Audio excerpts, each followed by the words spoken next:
Good evening and welcome to the winter edition of the Tempe All-City Awards.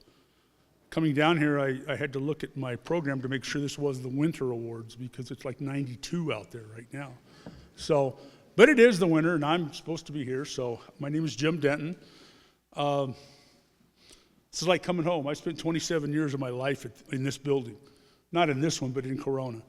I was an assistant principal, a teacher, principal, and had some good years here. But we're here to honor the winter athletes today, and we'd like to get to that if we could. First of all, I'd like to recognize a couple of people that are here. First of all, if there are any All-City board members here, please stand up. I know we got two. Okay.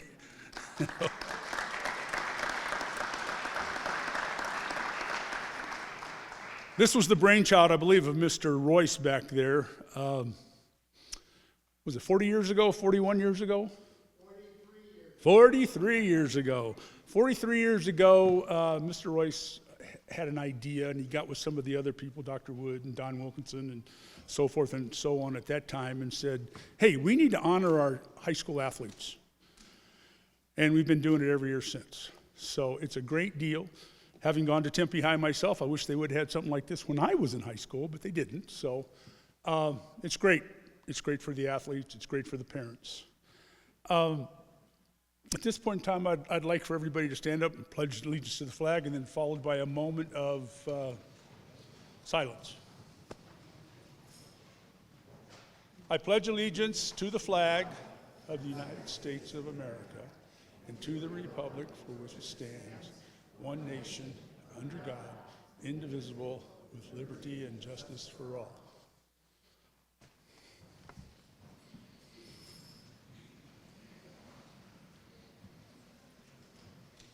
Okay, thank you. I'd like to introduce some other people before we get started tonight. To my right is Mr. David Huffine, who is the district athletic director.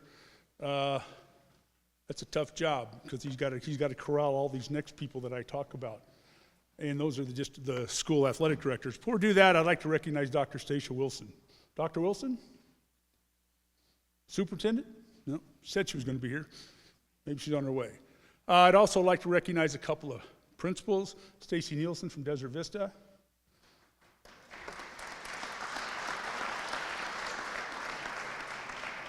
And Mr. Brian Gulliford from Tempe High. Now, are there any principals that I might have missed? Okay, guess not. All right. I'd also like to recognize Jamie Sanchez, who is Mr. Huffine's assistant at the district office. She's very instrumental. If any of you ever had an assistant that you work with, they do most of the work. You're just kind of like the figurehead. So I know that from my years as being a principal. I'd like to introduce the athletic directors of the schools right now. Shelly Arredondo, Tempe High.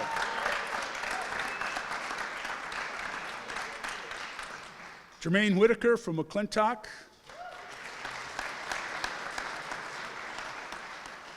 Linica Reese from Marcos. Sly Glover from Corona. Aaron Frana from Mountain Point.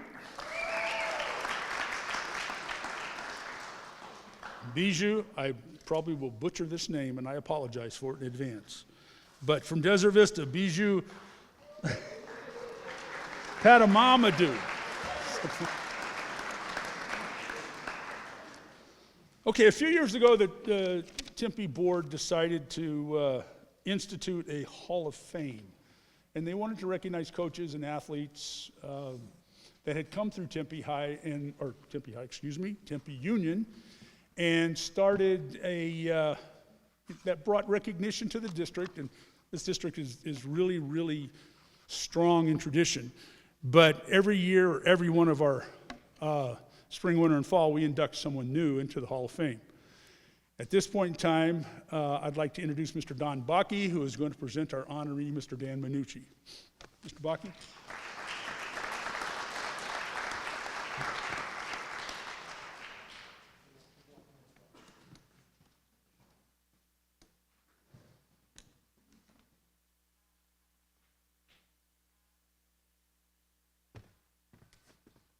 It's a much longer walk than I anticipated. I might count that as a workout. It's an honor to be here tonight. It's an honor to be asked to introduce Dan Minucci as a member of the Tempe All-City Association Hall of Fame. Halls of Fame are forever. Forever is a long time, and certainly well earned, just like the honors that you young people are going to earn tonight. This is a night to honor achievement. We're honoring the achievement of young athletes, and I want to congratulate all of you. But also I'd like to congratulate your parents. I would like to congratulate your coaches. I would like to congratulate your teachers. I would like to congratulate anybody who helped spur you on, that gave you the confidence to be sitting here tonight being honored as a soccer player, a basketball player, whatever it is. But you're much, much more than that, because achievement goes with this, and you don't achieve in a vacuum. And when you achieve as an athlete, you achieve as many other things too. And that's the case with Dan Minucci. Dan's a son of Tempe, absolutely for sure, like many of you. He was born and raised over at McClintock and Southern, kind of on the south side of that little neighborhood. It's a great neighborhood. I remember visiting there, and there were just about kids in every house, and they'd be out on the street playing, kicking the ball back and forth. I forget what they called that game, back up or something like that. But at any rate, that's where it all started. And he moved from there to McClintock High School and did some good work over there. And I needed to add, I already lost my place here. I should look at this every once in a while. Dan was the son of Dee and Dan Minucci, and he had 3 sisters that he grew up with. So was a young man with 3 sisters. If any of them were here tonight, they would tell you how spoiled he was, how they babied him, and they would take credit for everything that he did. But he did move on to McClintock from there, and he played over there for Carl Kiefer at McClintock and was coached very well, and bless you. And he worked very hard. Moved from McClintock to Mesa Community College. Mesa Community College was coached at the time by Paul Widmer, and he did some great work over there and was coached well there. But this is where I came into the picture, while he's over there at Mesa Community College. I show up one night to go to a game, and like most of you who walked in here tonight, you didn't know who Dan Minucci was. I didn't know who he was either. I was there chasing a kicker, and they had a wonderful kicker. He was left-footed, he punted and he kicked. And I just kind of had to have this kicker. So I'm out early at the game, and I'm timing his punts. How high, what's the hang time? I'm looking at all his kickoffs, I'm looking at his field goals, and I'm doing what I think as a young coach, a great job of doing all this. Then he's done working, and I got nothing to do, and the quarterbacks and receivers come out. And I decided I'm going to watch this, and Dan's on one hash mark, the receivers are on the other hash mark, they're running outs, and the ball is getting there with rapid speed. So I started timing that. Brian Gulliford, where are you? Wave. Is he still here? Mr. Gulliford? Well, he would know what these outs were. But anyhow, that's a long throw. That's the toughest throw in football. And I said, who is this guy? And they said, well, it's Dan Minucci. Then I watched the game. He handled himself incredibly well in the game. A lot of poise, delivered the ball on time. It was good. So I went to the locker room afterwards, see what else I could find out about him. And took some film back to Manhattan, Kansas. Quarterback coach looks at it. We like him. Come back. We offer him a trip to Kansas State. We offer him a scholarship, and out he comes. But at that time, I had no idea who he was. And I wasn't alone there. I don't know if many other people knew who he was. But he was an absolute hard worker. He made me look at him. And he didn't know I was there. He had no idea that I was there looking at him. But those balls were getting out there at such speed, and I was very, very much impressed. So he comes to K-State after he has a tonsillectomy between football season and coming in January. He weighs about 165 pounds. We invited him for dinner one Sunday afternoon. And you know those big pans of lasagna you make? There's enough lasagna in a pan that you could have 10 people for dinner, and there'd be lasagna left over. You need to make 2 pans if you invite Dan. But he ate half a pan. I said to my wife, I said, I don't know if we could have him back again. We have to be careful with how we feed this guy. But then he was driven to be the best he could be every day. If he was supposed to lift weights at 3:15, you could set your clock by the time he walked through the door. He organized everything with the receivers, throwing the football, off season, in season. We got to our first season. His first season was 1977. We were one of the worst teams in college football. We went 1-10. We had an offense that I used to call the Alpha Beta offense.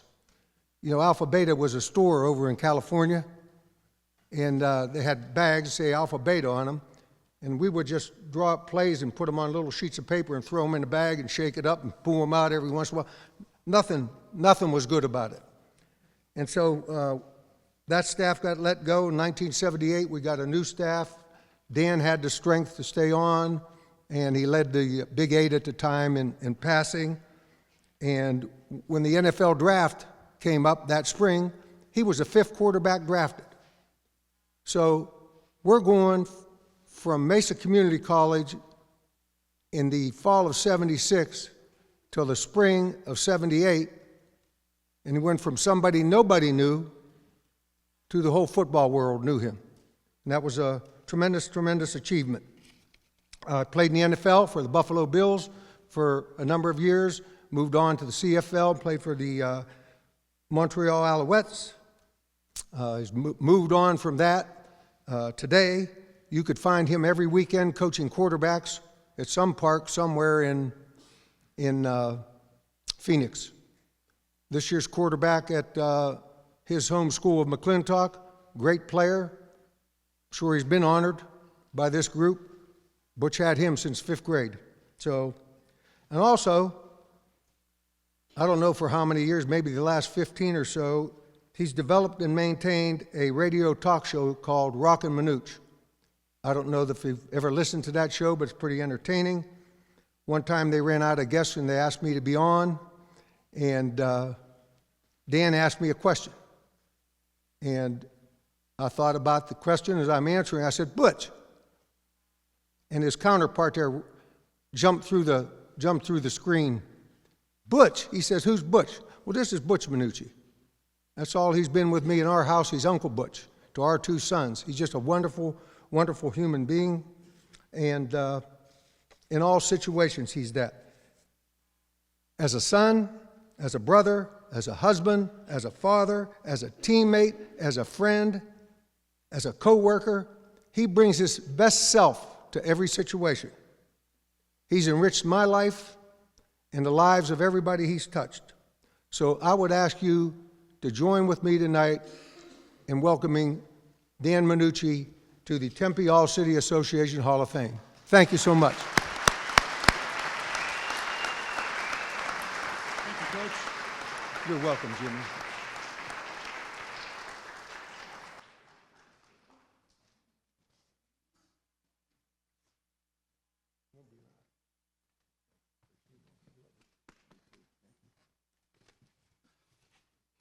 Well, first of all, let me start by congratulating all the student athletes that are here to be honored tonight. I was part of the board for a good 10 years. Very proud to be a part of Tempe All-Cities Association Hall of Fame, and just to honor each and one of you like Don Bakke had just mentioned, because it's truly what you're doing. You're setting the stage, and as Jim said, even though he went to the wrong school, Tempe, I went to McClintock, that you're setting your path of moving forward, and much like my path as far as moving forward. I wish we would have had this, because it just kind of instills in each and every one of you. I'm going to give you a little bit of a story, a little bit of a background. As I mentioned, just want to thank David Huffine and Jim and the whole association. Thank you so much. I am humbled. I am honored. For a young guy growing up at McClintock and Southern, as Don mentioned, is something I would have never dreamed of. But before I get on a roll, I want to acknowledge my beautiful wife, Lori, who day in and day out over the last 18 years, soon to be 12, married, has supported me, given me, been that backbone, if you will, of moving forward and encouraging me to continue to do what I do. Radio, coach quarterbacks, be part of the community, and she's there for every event. And I know it can get a little time-consuming. You have to pay attention to football here and there. But Lori, I want to acknowledge you. We call her the captain of the ship.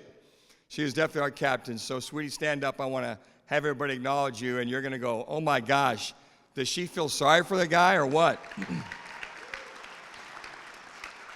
Thank you, sweetie. I love you. Yeah, I did outpunt my coverage, Coach Huffine. I did. I also want to acknowledge a man that's not here anymore. My father, Dan Minucci Sr., as Don alluded to. He passed away a couple years ago at 93. As far as having that parent, that mentor, very fortunate to have him there each and every day. He's a guy that I could basically call every day, whether it's advice I wanted or not. He'd give it to you, but it was sound advice. I'd talk to him after every win, after every loss, after every adversity that was there in life. I could call Dan Minucci, and he always had an answer, and it was always sound, great advice. So I want to encourage all of you, listen to your parents, your mentors. There's life lessons there that you won't think about then as a 16, 17, 21, 28-year-old individual, but now that you think back on it, I really do. And he talked about my three sisters, Diane, Debbie, and Darlene. We lost Debbie to breast cancer back in 2001. Always our house was very sports related. I could grab any one of the three. Well, Darlene was a little young, but Diane and Debbie would always come out in the backyard, throw the football or throw the baseball. My dad, when he got home after a long day of work, always grab your glove, grab the football, let's go down the park and play. I mean, whether I wanted to or not, it was, okay, you're doing your homework, let's go throw. Those pushes, those incentives. I truly miss, and even in later years, training quarterbacks all day long on the weekend and basically from 7:30 in the morning till 8 o'clock at night on Sunday. I'd always come home from Chandler, Tumbleweed Park, and I'd always call my dad. What's up? How you doing? What's going on? And we'd talk about sports. We'd talk about that quarterback or this quarterback or, this or those situations and just talk just to get his feeling. One of the young men I've been training since 9th grade is a guy by the name of Brock Purdy. If you guys are San Francisco 49er fans. Any 49er fans here in the house at all? Maybe a couple of you. Tyler Shuck, another one that's coming out of Chandler Hamilton. He'll be drafted this year. So all the quarterbacks I've had, we would talk about those quarterbacks and just having that voice and that sound. So my message is stay in tune with your parents or your mentor. As you grow and you grow older, stay dialed in, so to speak, even though you guys can hit it on your quick phone. We used to have the rotary or dial-up many, many years ago. Don Bakke, Eileen Bakke, thank you so much for the intro. I really appreciate that.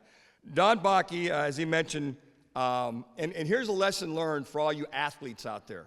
You never know who's watching you when they're watching you.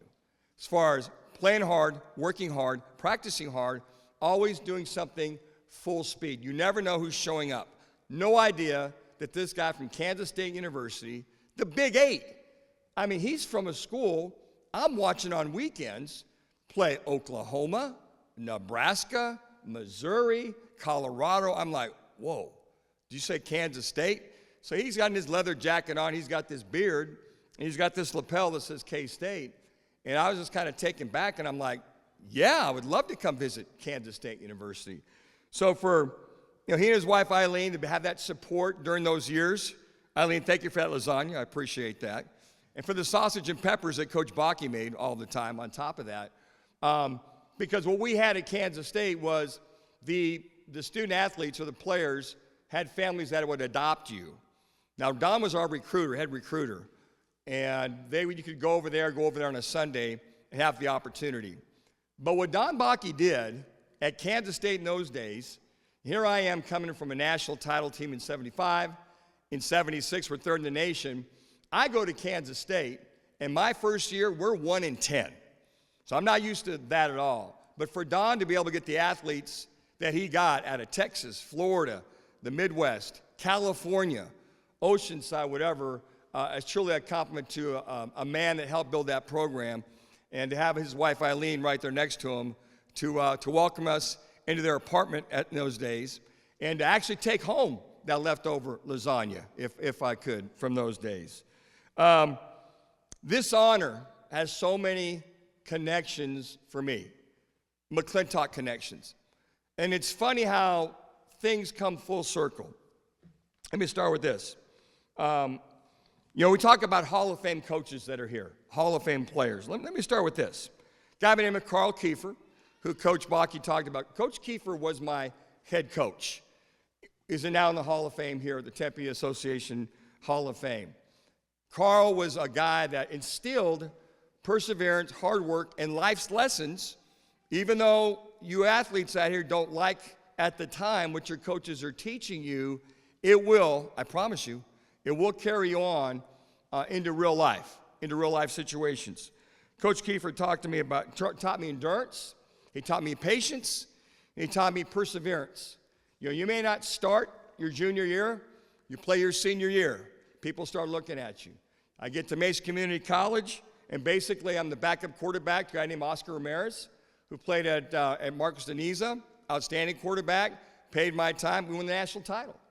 My second year at MCC, I paid my time, I started the entire season, we're third in the nation. Don Bakke has a chance to see me and perform.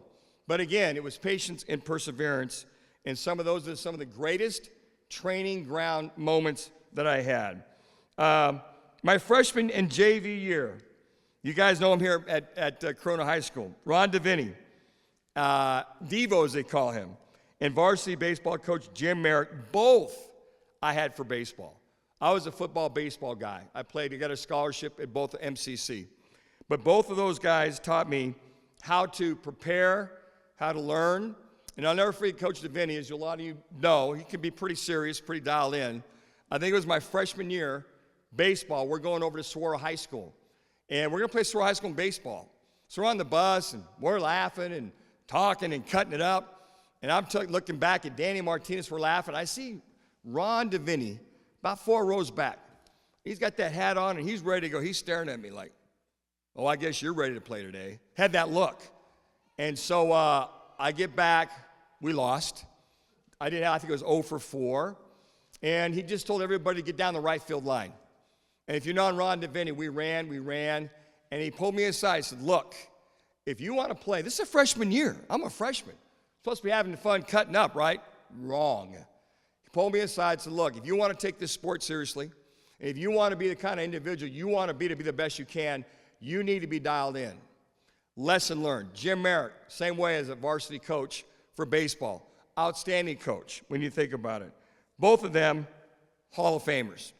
How about the late, great Larry Hughes? Yeah, Larry Hughes was my freshman basketball coach. Again, positive influences my very first year at McClintock High School.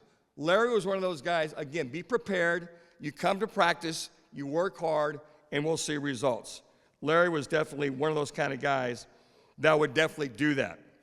Also, as an assistant coach myself, by the way, all 3 of them on the Hall of Fame.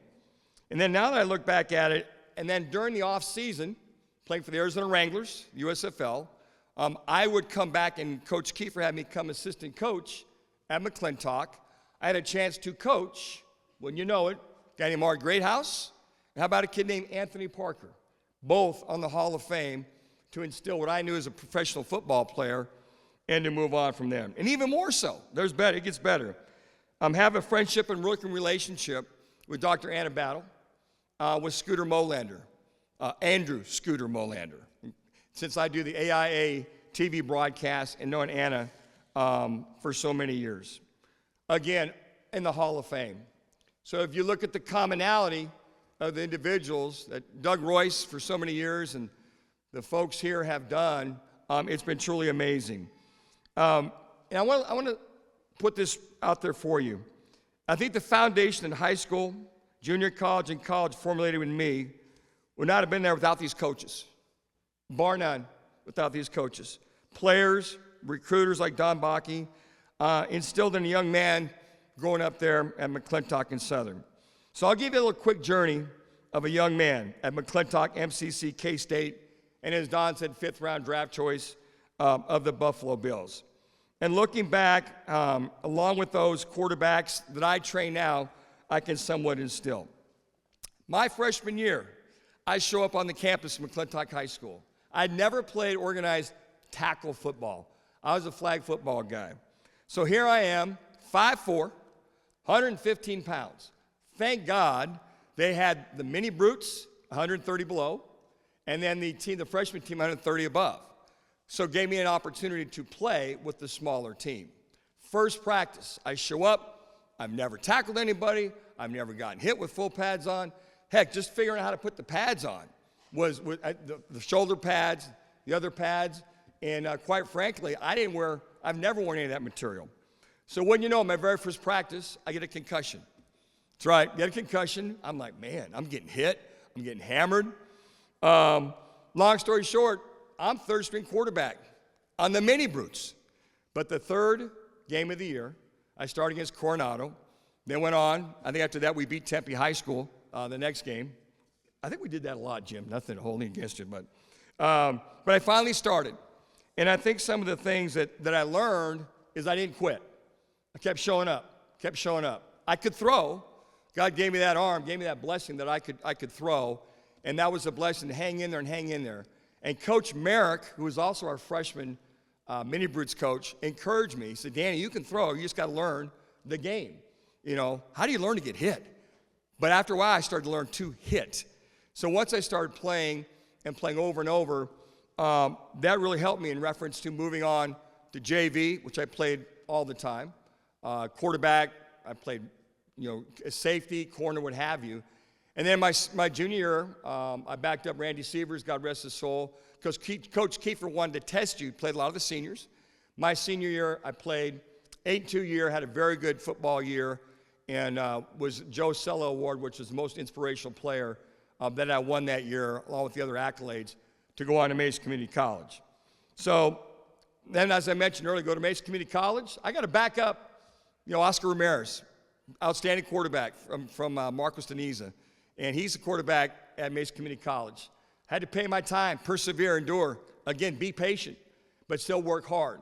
Sometimes as a backup quarterback, so you know, it's like being all dressed up, nowhere to go, or being all dressed up, going to the dance. They never call your dance card with that beautiful woman like my wife, Lori.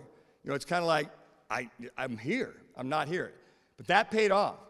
Going to Kansas State, and thank you, Don, again, for seeing something to me I didn't see, to go there and persevere through a 1-10 season. And let me add something to that. The following year, we get the new coaching staff.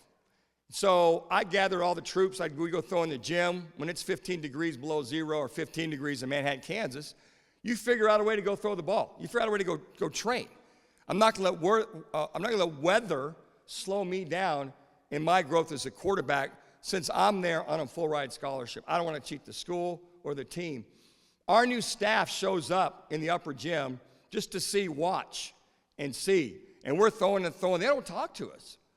Lo and behold, a teacher who's on the Big 8 board, who happens to be one of my teachers that semester, and they hang with me here now, he's taking photos of us working out in the gym, and the coach is alongside on the back wall just watching, okay? So he turns those photos into the Big 8 office. Say, hey, look, these guys are out here practicing. These coaches who just got in like 2 days ago are out here watching and coaching. Wrong. So long story short, what happened, we had 1 week of spring practice. That's where you get all this stuff down. Well, 1 week of spring practice, and you'll love this. You'll love this. So April 1st is our first scrimmage. What happens on April 1st? What happens on April 1st? April Fool's Day, right? Everybody goes around. So that's going to be our first scrimmage. We're all excited. New staff, new offense. We're going to go ahead and have our first scrimmage, and then we're going to have 3 more weeks.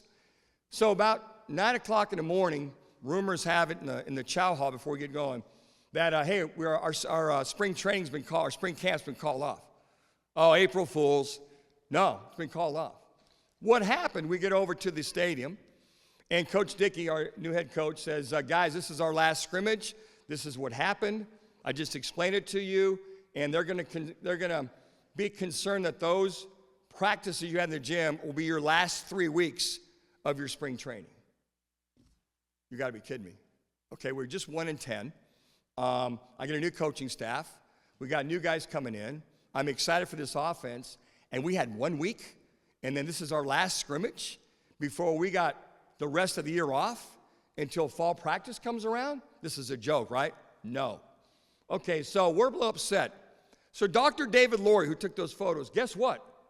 I have him for class. He's one of my professors for a class I take. Something as far as economics and sports or something like that.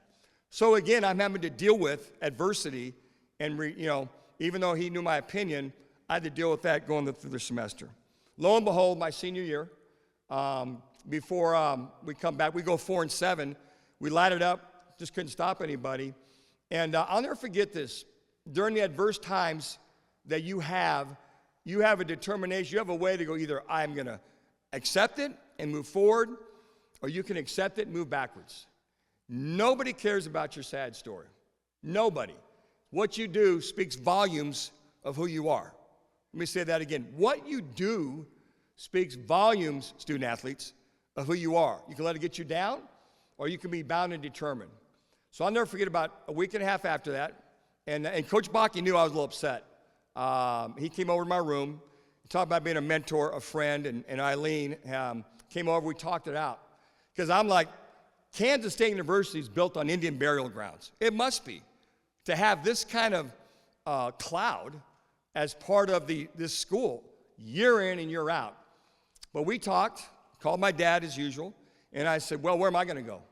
Back to Arizona State, sit out a year. I'd only have 1 year left. And I just was bound and determined at that point. I'll never forget this. Walking on campus, I think my four-door Ford Maverick, beige, less power steering, no power brakes, broke down. I was walking to campus. I'll never forget this. I said, you know what? Damn it, I'm going for it. I'm going to work my butt off. I'm going to gather the troops. I'm going to get everybody out here, and we'll do our own spring practices if we have to on our own. And it paid off. That spring, that summer, coming home to Tempe and being part of, and working guys out. I stayed in Manhattan for that sake to try to get this thing turned around. If I couldn't do it, I was going to do my best to possibly do it and make that happen. So what I'm trying to give you here is that foray, that full circle of a young man that grew up in McClintock and Southern behind the old bashes that was there, was to stick with it and persevere, was what I grew up with my father, Dan Minucci. That no matter what happens, you stay with it, you don't quit, you keep moving forward, and you do what you have to do. And here's some 50 years later, we just celebrated our 50-year reunion 2 weeks ago. So Jim and Dave, what took you guys so long, for crying out loud? I mean, it's 50 years, you're now just putting me in finally? I mean, I'm just kidding. I figured you guys probably ran out of people.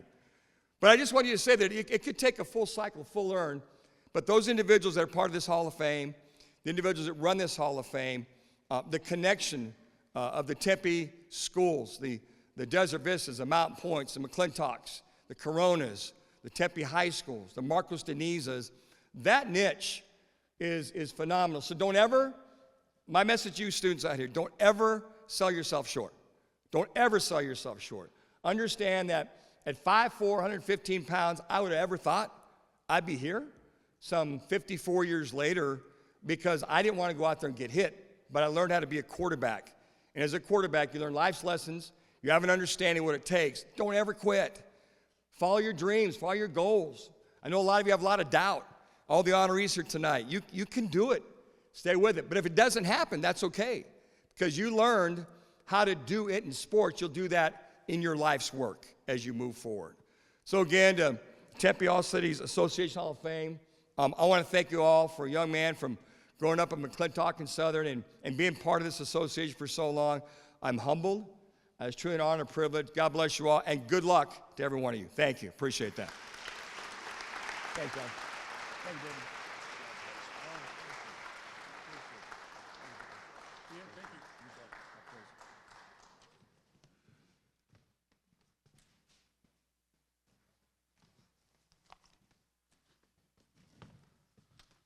Wow, I don't know how I follow that.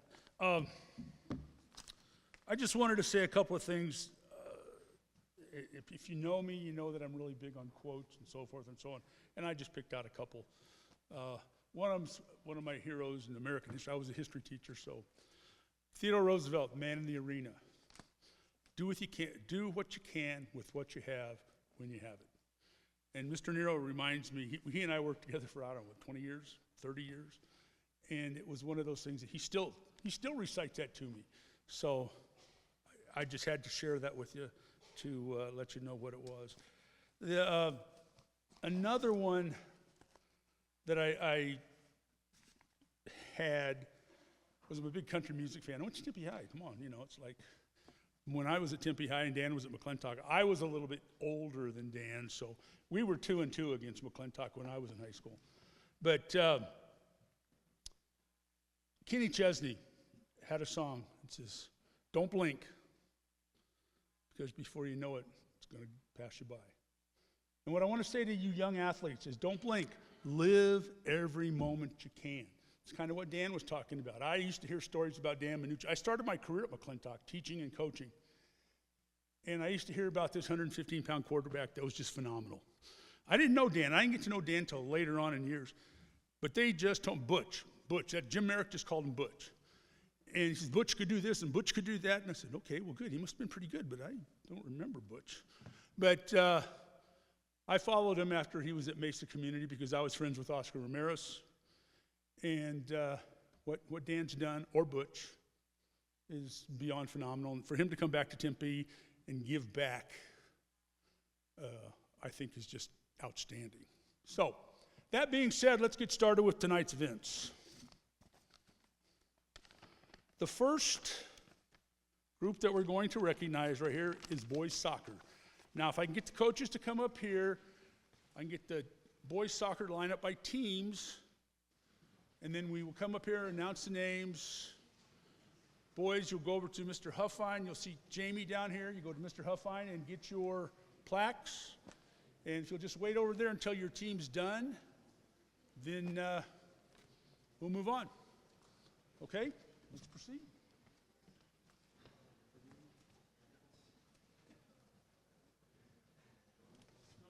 Perfect. You guys come up. Yeah, I'm a little too short. Hello, guys. Can you guys hear me? All right? I'll take that as a yes. So first of all, I just want to say good afternoon to every one of you guys. I do want to say a big thank you to all the staff members at Tempe High School, starting from the principal all the way to the lunch ladies, literally everyone. You guys made all this possible to have a great season. The principal, again, I don't know if he's here, Brian Goldforce. See, there you go. Thank you. Also, a big shout out to Ms. Shelly Ordando, who's the athletic director as well.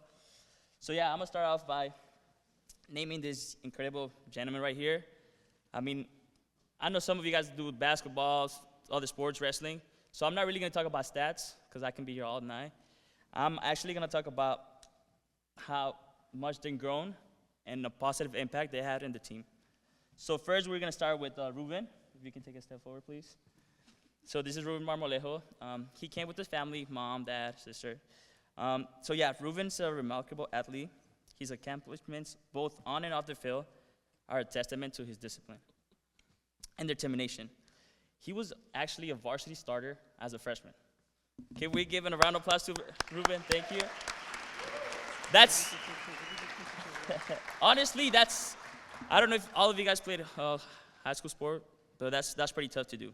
So big shout out to him. Not only does he excel in soccer, but he also has done cross country, tennis, and volleyball as well. Balancing like multiple sports while maintaining a GPA of 3.5. That's not just a small feat, but he also managed to get a lot of scholarships.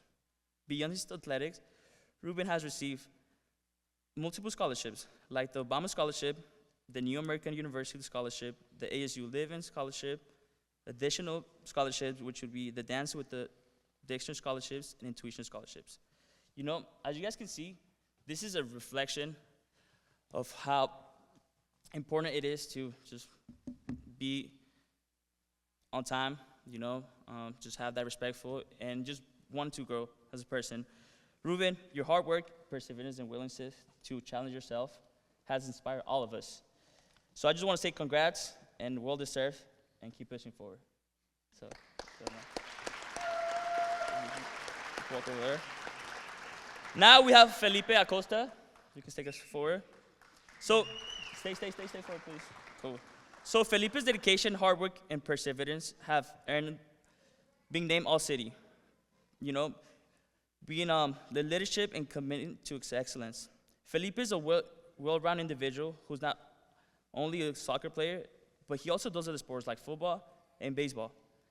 Balancing multiple sports requires discipline, focus, and also passionate for athleticism. And this is what we have here, a great athletic guy right here. Felipe understands the importance of communication and setting the right tone to his teammates.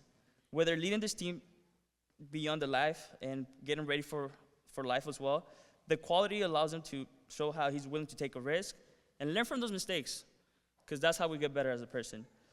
Also, his achievement, his goals, he does want to become a diesel mechanic and has his own shop.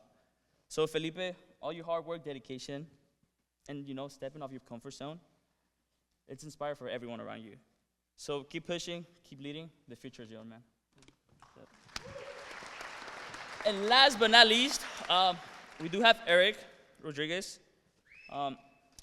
Yeah, you guys can give him a applause. So Eric is a great teammate. Not only has shown me on and off the field, his perseverance and work ethic. You guys should see him. It's unbelievable. This guy literally, he gets here, he's the first one off the field, and he's literally the last one. He stays shooting after 8 p.m. So it just shows you how he's willing to work hard and grow as a person.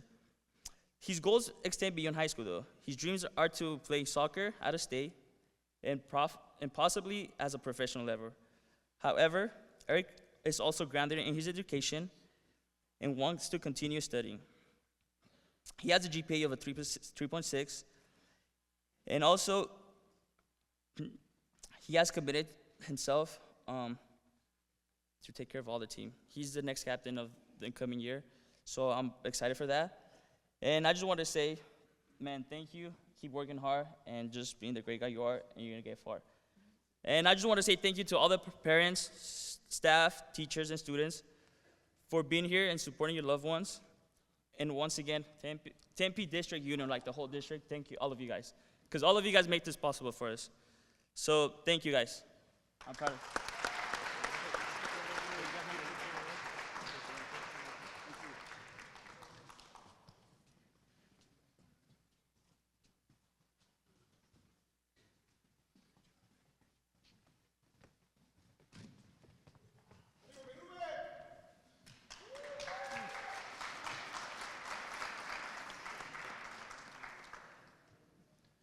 Awesome. Thank you so much for being here. I am the head coach of the McClintock boys varsity team. We were in a rebuilding season this year, and Luis was our everything. He was our captain. He was our top scorer. Most minutes played. Luis was an integral part of the team, right through the center of the team. Anybody who knew when we had discussions with other coaches, anybody who knew Luis and who knew McClintock said, Luis needs to be acknowledged. He needs to be one of these players. Luis is an amazing soccer player. However, what's more important to me, and what's I think should be more important to everyone, is Luis is a leader. Luis was the absolute heart of our team. Luis was the player that took my job and made it super easy. All the players at the school, when their grades were down and they were about to miss a game, Luis was the one that was reaching out to them and getting them to step up. Luis was the one that was getting people at practice, practicing, warming up, setting up. Luis is in every way. It is my first season coaching, and without someone like Luis, I'm not sure how many more seasons I would be coaching, but with players like Luis, it was an absolute highlight. So Luis is absolutely a player that we're going to miss in the future, and I hope he stays in contact. But thank you very much.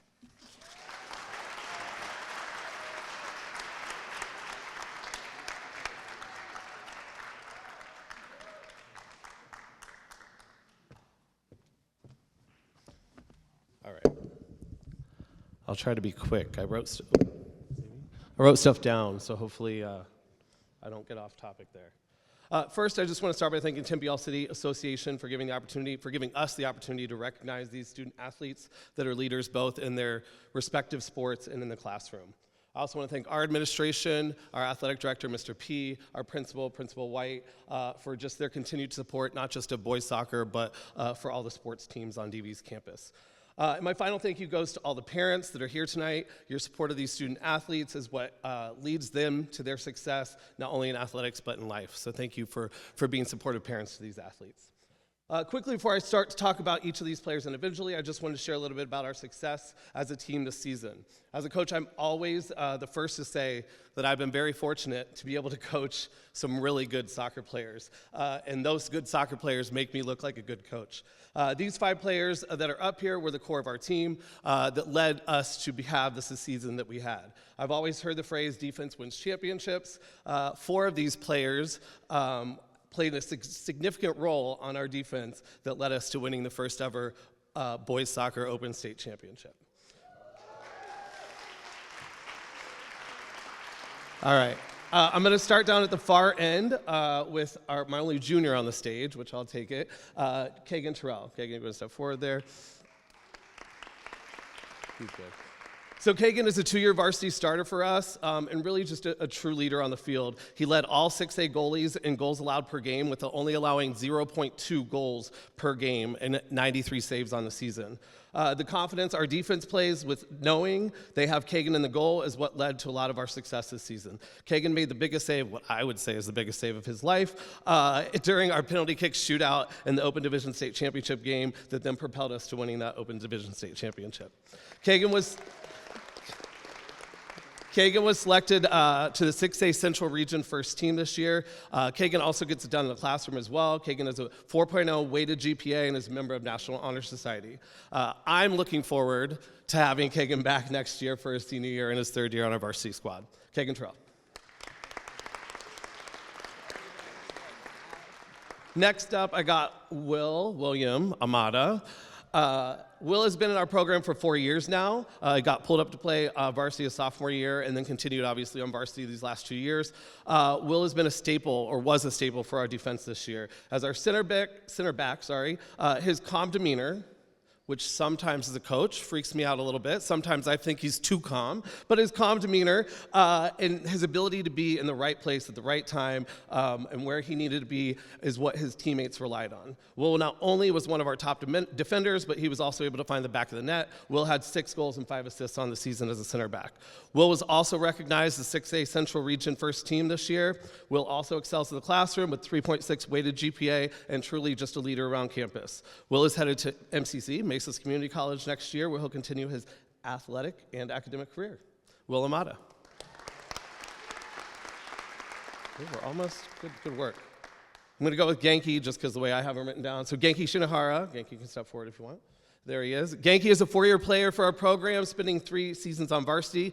Genki was one of 3, so the next 3 are our captains this year, and a player that every coach wants to have on their team. Genki's passion for the game and his determination to win are what sparked our team in moments when we may have been down. Genki led our team with 8 assists this year. Genki was also recognized as the 6A Central Region First Team this season, and he was also selected as a 6A Conference All-State First Team this season as well. As with the rest of his teammates on the stage, Genki also excels in the classroom with a 3.5 weighted GPA. Genki is still deciding, we haven't decided yet, hopefully, where he's going to be next year. I know wherever he ends up, that team, that school will have a leader on and off the field. Genki Shinohara. I'll go next to me, Caleb Ackerson. Did I get it right? Okay, I always say it wrong. All right, Caleb finally joined he had been at DV all 4 years, finally joined our program as a junior. Has been a 2-year starter the last 2 years of his high school career. Caleb is also one of our 3 captains, like I said about Genki. And if you're somebody who doesn't understand or doesn't know soccer, you may not realize everything Caleb does for our team during the game. Much of what Caleb does not show up on the stat sheet, but makes me look like a really good coach. Caleb leads by example and truly has the respect of all of his teammates. Caleb did finish the season, 3 goals and 2 assists, but like I said, what he did to create opportunities for his teammates to score and for us to win doesn't always show up in the stats. Caleb was recognized as the 6A Central Region Player of the Year, as well as the 6A Central Region First Team. Like Genki, Caleb was also elected to the 6A Conference First Team as well. Caleb excels in the classroom with a 4.5 weighted GPA, while also being a member of several clubs and honor societies on campus. I'm sure Caleb upset a good number of college coaches when he made the decision not to play soccer in college, but I know he will be busy when he heads to ASU Fulton School of Engineering and part of the Barrett Honors College studying environmental engineering. And finally, Hayden Quest. Like Caleb, Hayden joined our program as a junior last season and was a 2-year varsity starter. Hayden was also one of the 3 captains this year, the 3 to my right here. Hayden's leadership, both on and off the field, played a huge role in our success. Hayden has traveled around the world playing soccer, and as a coach, having him on the field communicating with teammates through the ups and downs of a game made my job a lot easier. As a central defender and midfielder, Hayden led our team with 14 goals and 3 assists this season. Much like Genki and Caleb, Hayden is looked up to by younger players in our program, not only because of what he accomplishes on the field, but also because of how he carries himself off the field. Hayden is the 2-time 6A Central Region Defensive Player of the Year and a 2-time 6A Central First Team nominee recognition. This year, Hayden capped off his senior year being recognized as a 6A Conference First Team and selected as the 6A Conference Defensive Player of the Year. Hayden's hard work on the field also translates to his hard work in the classroom, where he has a weighted GPA of 3.1. Hayden is still talking to coaches, deciding where will be the next best fit for him, both athletically and academically next year. But one thing I do know is wherever he ends up, his passion and love for the game will lead them to success. Thank you. All right, go get your stuff.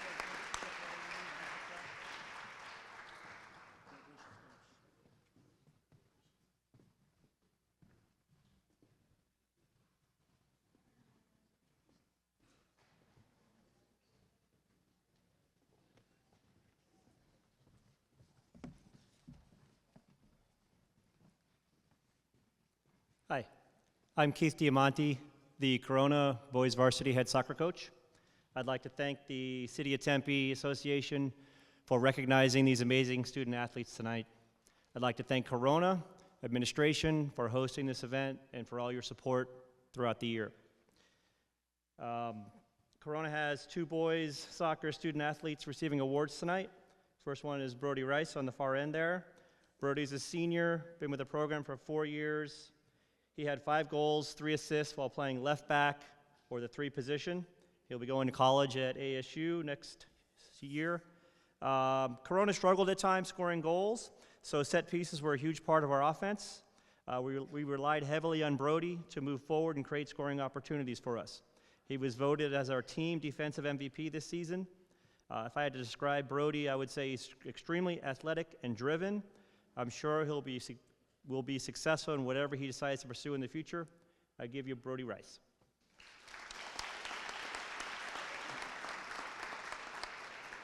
And then we have Carson Zink, a junior. He's been with Corona for 3 years, 5 goals, 3 assists while playing center midfield or the 10 position. He plans on playing soccer in college. If I had to describe Carson, I'd say Carson is a fierce competitor with advanced technical skills and unlimited endurance. Our soccer program is extremely lucky to have him back next year. Carson will again play an integral part in our offense, and I look forward to see what he accomplishes next season. I give you Carson Zink.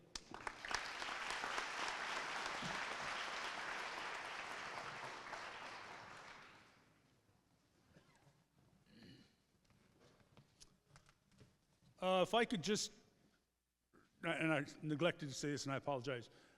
We are taking pictures in the lobby, but we're not going to take them till we're done with everybody. So if you just have a seat and we'll all honor all the athletes, then I believe there's going to be some light refreshments out there.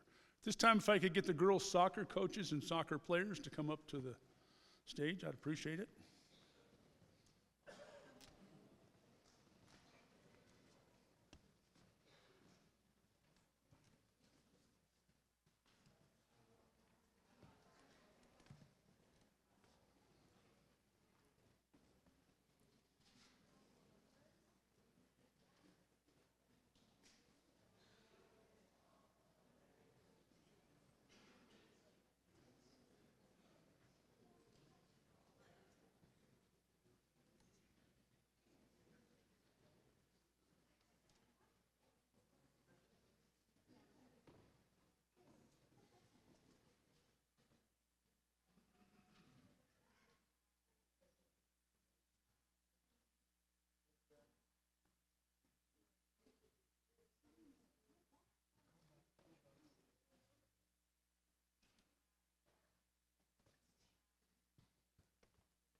Good evening.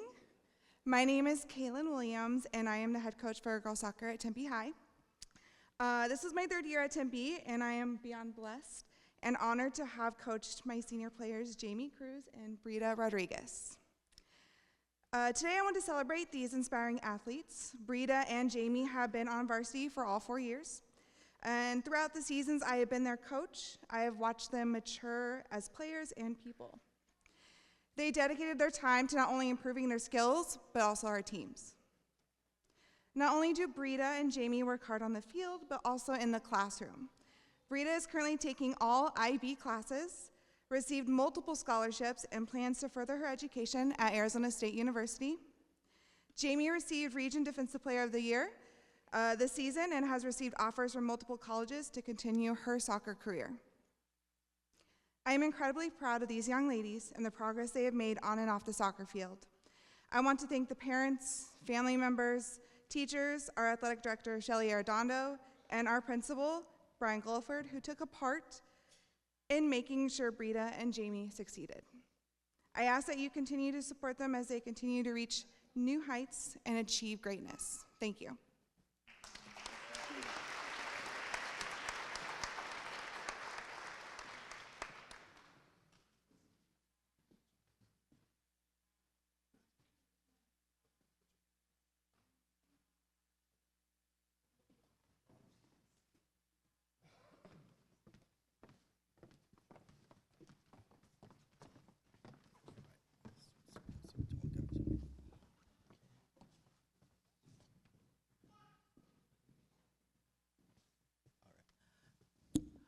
All right, good evening, everybody. Hopefully you can hear me fine. Would like to, my name is Neil Sabah. I'm the varsity coach of McClintock High School. We'd like to thank the city of Tempe, Corona Del Sol for having us, and of course, McClintock High School, Mr. Jermaine Whitaker. I'm not sure if he's here, but thank you for all the opportunities. Before I start, I would like to congratulate Desert Vista, both the boys and the girls program, for a job well done this season. Definitely. Coach Elliott and Coach Jack, which is not here, but, you guys make us proud that, as a Tempe resident and Tempe students and coaches. With that being said, McClintock High School had a tremendous season this year, and this is mainly due to the girls over here. They work very hard on field and off the field. And we'll start with Eliana. She is our she is our goalie, and she is a wall. She conceded only 1 goal in 6 games, and beyond her talent, she is smart, kind, and the ultimate team player. So thank you, Eliana, for everything you did for us. Second, we have, absolutely. Second, we have our center back, Maya, and holding down the defense on her own, literally. Especially we played most of the season 3-3-4, and for you that knows this formation, 1 center back for about probably 9 games out of the 12s that we played. So definitely, Maya seamlessly handled every offensive challenge. Her toughness on the field is matched only by her humility, intelligence, and dedication to her teammates. Thank you, Maya. All right. And from here we go to the Jocelyn. She was our left winger, and with definitely 7 goals and leading the 5A conference in assists. Jocelyn was the ultimate playmaker. She is not only skilled and driven, but also she is thoughtful teammate who always puts the team first. So thank you, Jocelyn. And last but not least, Jalissa. She is our striker, scoring an incredible 40 goals. Our striker, Jalissa, dominated the competition and was the top scorer in the 5A conference. Off the field, she is respectful, supportive, and the kind of teammate every coach dream of having. So thank you, ladies. We appreciate you.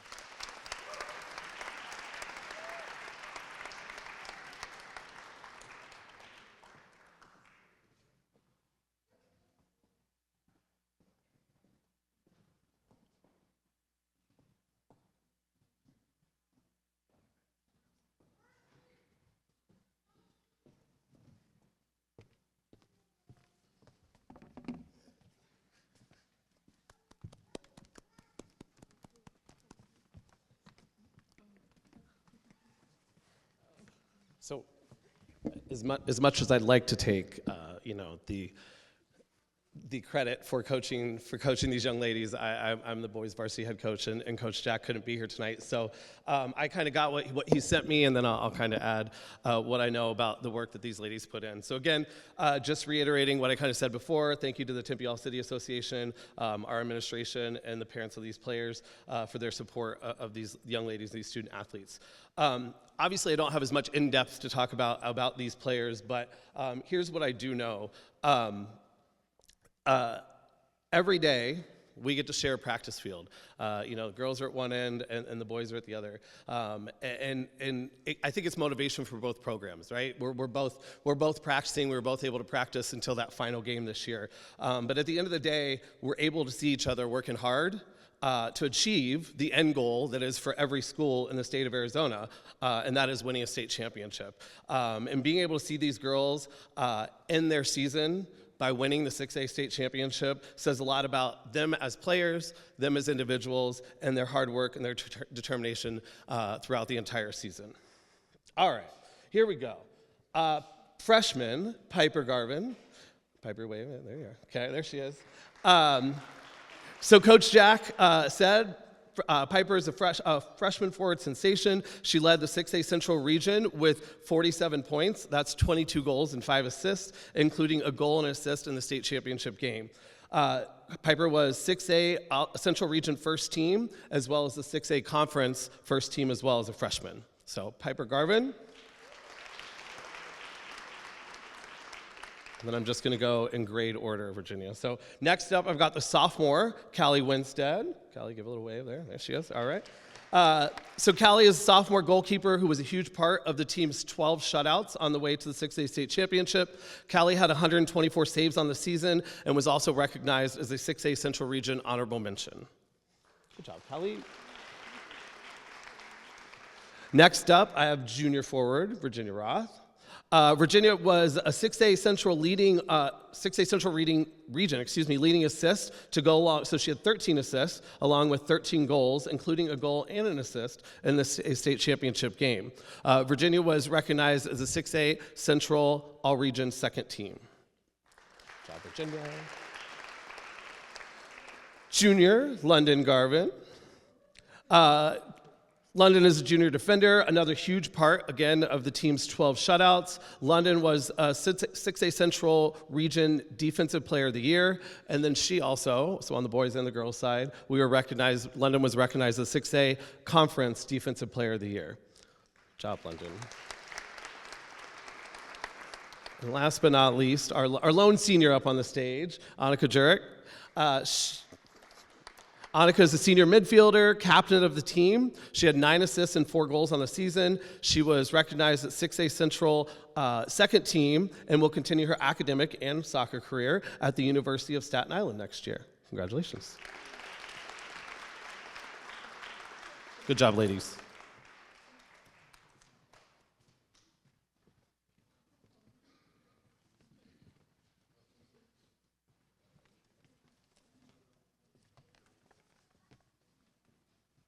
Let's give a round of applause to our soccer athletes.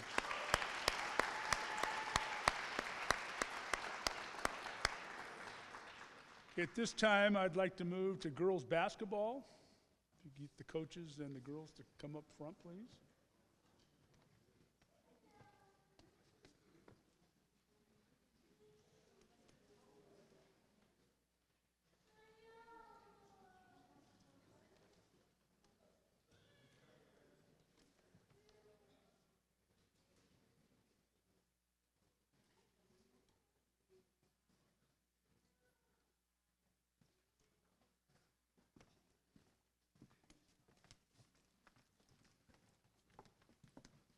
Good evening.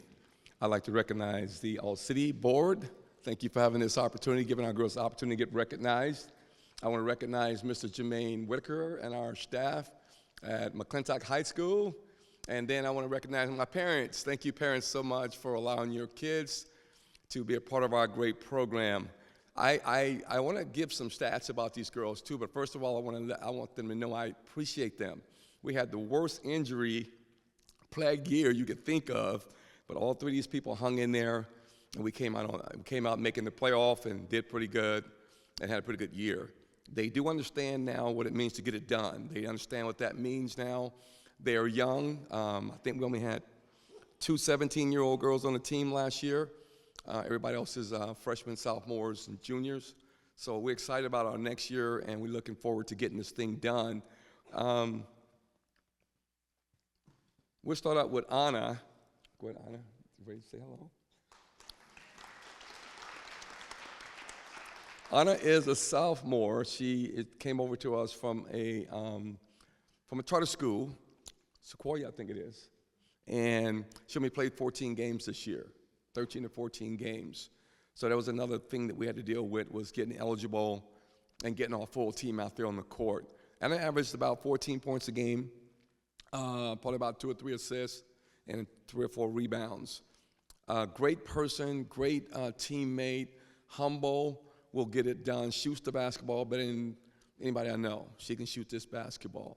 And she got a crazy coach that'll make her shoot it. So we want her to, we know she can shoot it, and we let her shoot it. She made first team all-conference, and she made all-city for the first time. Let's give her a great round of applause, Anna.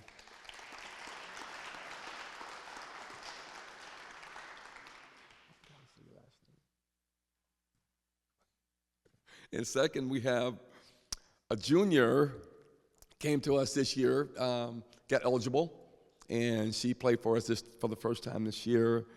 Kamari Roddy. Kamari had some injury situations this year also, but before she got hurt, she was a terror on the court, got it done. Awesome person, great leader, great teammate. I think she did also understand. She's also understand how to get it done. She's working hard right now to get ready for next year. She averaged about 11 points a game, probably led us in rebounding, and just had a leadership role out there that we really appreciate. For what we went through this year, I really appreciate her, and I appreciate these girls. They stuck in there. Let's give her a hand, please. Then last but not least is our leader, one of our main leaders, just her second time being All-City. She got Player of the Year in our conference. Kamari was first team All-Conference, by the way, I'm sorry, Kamari. First team also All-Conference and first team 5A, and she's also All-City for the first time, Kamari. But Lamaya, this is her second time making All-City, and we're proud of that. She got Player of the Year this year for our conference. Last year she got Offensive Player of the Year in our conference. First team All-State, first team all conference, excuse me, and she's got a lot of offers. People are really excited about the opportunity. We're excited about having her back next year, let's say that. We're excited about having all these girls back. And you parents, I'll say it again, thank you for sticking with us. We weren't new, but we only had 6 or 7 girls when I got there. Now we had enough to have 3 teams, and I know we're growing. I'm looking forward to getting them to the next level. Thank you very much.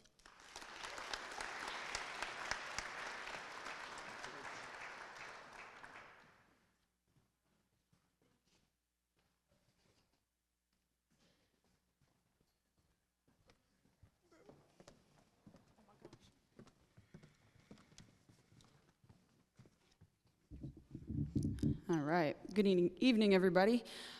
It's not often that we as coaches get a moment to publicly thank everyone that supports our program.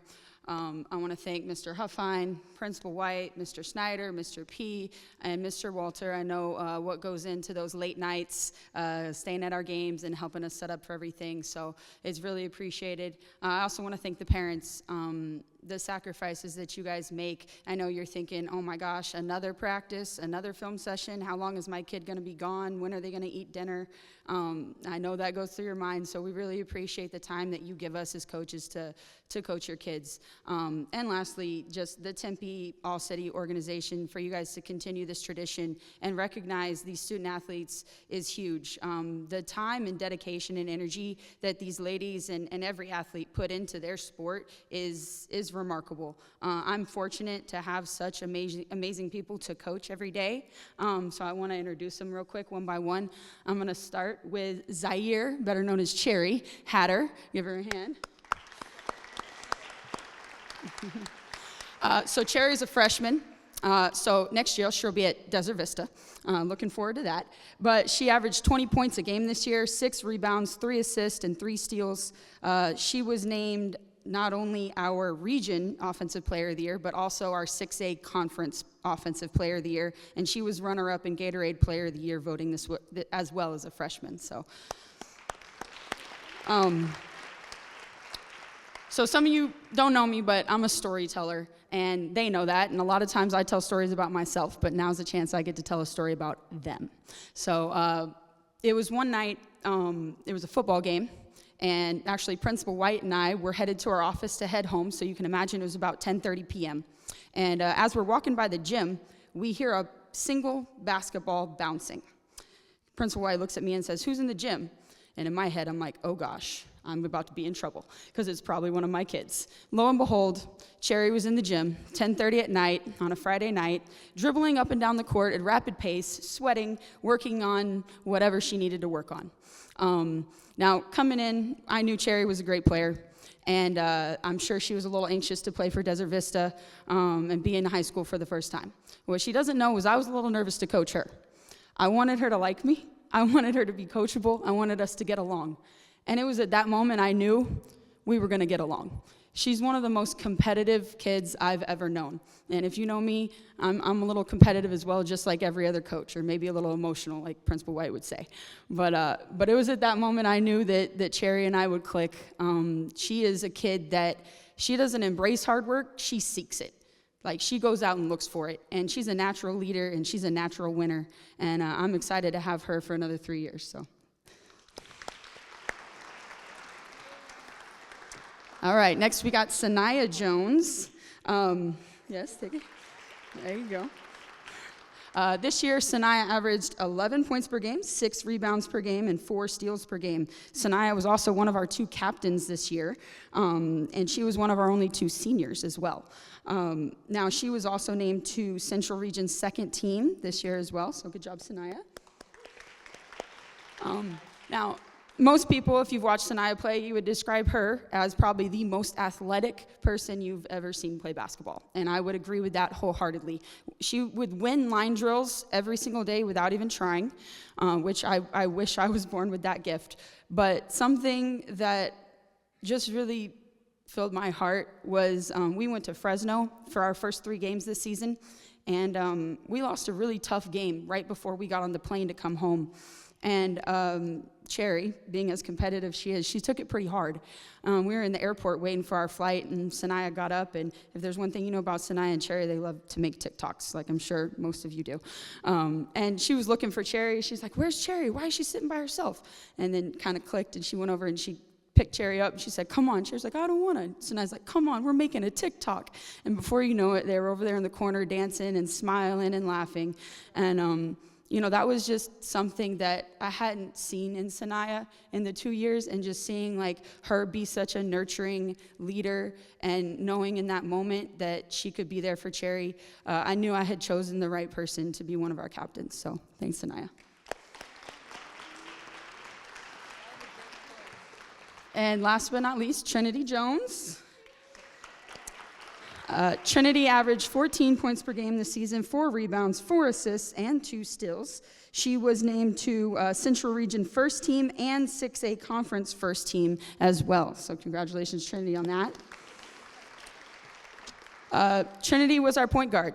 I was a point guard. And if you know anything about basketball, the point guard and the coach have to have a really close relationship. We spent a lot of time watching film together, strategizing for the next day in practice or the next game. There were times I'd be driving in my car and I'd have an idea about the next day in practice, and I'd call her, even though her dad's my assistant coach, so I probably should have called him. But I called her instead, and I ran it by her, and we got to talk about game planning. And that was one of my favorite parts of this year, was just creating that bond with Trinity as a point guard and kind of an extension of me on the court. My favorite story about Trinity, and this is literally, I've seen a lot of basketball, and this is probably the coolest play I've ever seen happen in person. We had to go on the road and play Gilbert, who was the number 3 seed, and we were the number 14 seed. And in order to beat them, to go to the Open State Division playoffs. And it was a close game. We were up by 2. Sanaya, I think, got a block. Trinity picked up the ball, and full speed dribbling down the court, She's at half court. She's got a kid in front of her and a girl chasing behind her. Trinity looks at me while she's dribbling, taps her chest, and shakes her head to tell me, I've got this, don't worry about it. And she went in and made a layup and put us up 4, and we ended up winning that game. I swear I dreamt that happened. And then after the game, I got some text messages like, did Trinity really look at you in the middle of a play and acknowledged that I was nervous and calmed me down while she went and made a layup? So it was so fun to be a part of, and I'll never forget her face when we won that game and upset them at their place at half court, and giving her a big hug. And she worked really, really hard. She's going to be playing at Cornell next year in the Ivy League, so really excited for her to do that. So I just want to thank you guys publicly, all your hard work and your sacrifice and the things that we went through this year, and to end it the way we did was really special. And I'm going to miss you too dearly, but you can always come back and practice with us.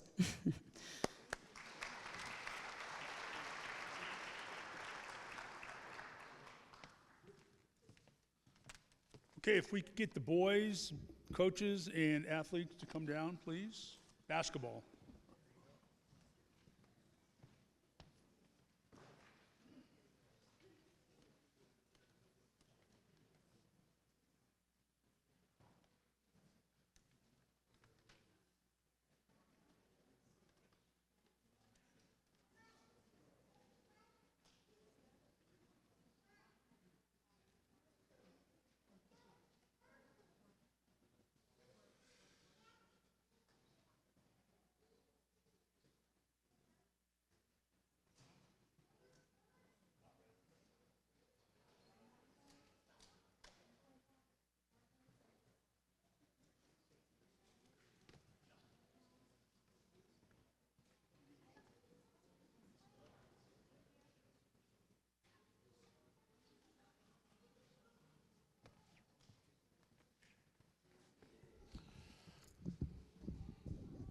First, thank everybody in attendance.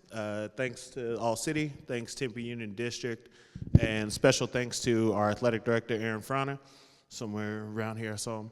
I talk to a lot of coaches all the time from just everywhere around the state, and I can confidently say we have the best admin support of any coach I talk to, and that makes such a huge difference. So all you admin out there, thanks for all that you guys do. Caden couldn't be here tonight. He's under the weather, but he was the epitome of a program kid.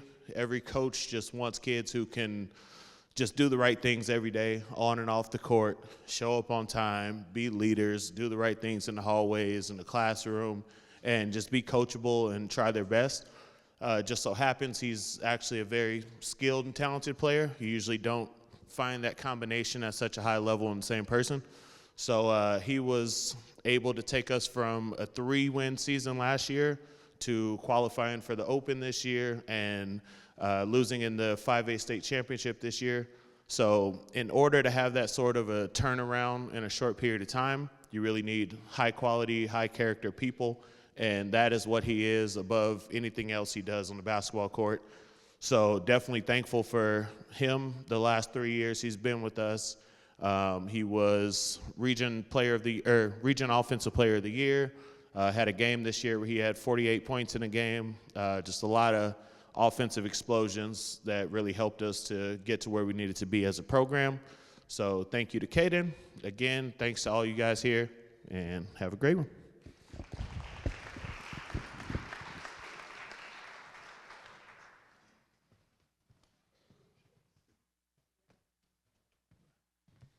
Good evening. I want to thank the Tempe All-City Association for having us tonight. I also want to thank our athletic director, Jermaine Whitaker, for all of his support this season. I'm here tonight to recognize Kyler Fry. He's accompanied by his mom, dad, brother, and grandparents. Thank you guys for all your support this season. Kyler's a junior. This is his second time being on the All-City team. He averaged 19 points per game this year. He scored his 1,000th point this season. He was first-team All-Region. And he was voted by his teammates and his coaches as the team's most outstanding player. We could go on with the stats, but I'm really proud of Kyler's leadership this year. Our team really needed someone to step into that role, and he took it on. Any coach knows that when your best player is also your hardest worker, you always have a chance to be successful, and that was the case this year. Kyler has a lot on his plate every night. A lot of responsibility, getting us into our stuff, making us flow. He makes it look a lot easier than it really is. Every game in the handshake line, the opposing coach always comments on number 0. Number 0 is tough. Number 0 can hoop. And it's true. And he's the focal point of the opposition's game plan every single night. He sees double teams. He's got bigger guys on him, another guy waiting behind the big guy. He's just got to make it work. Extremely proud of his leadership, like I said. He missed his first game this season. He had an ankle injury, and he had to sit on the bench next to me, and he was just as enthusiastic as an assistant that day as he is when he plays. So that was awesome to see.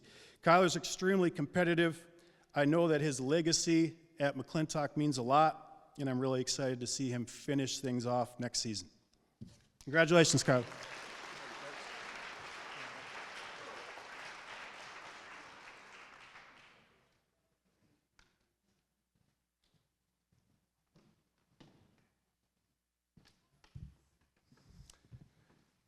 I'd like to thank the All City and all that they do. It's amazing. This is my 27th year as head coach here at Marco Zuniza, and every year I just feel honored to get up here. It's not every year I do get up here, but we're going to hear tonight to honor James Stewart.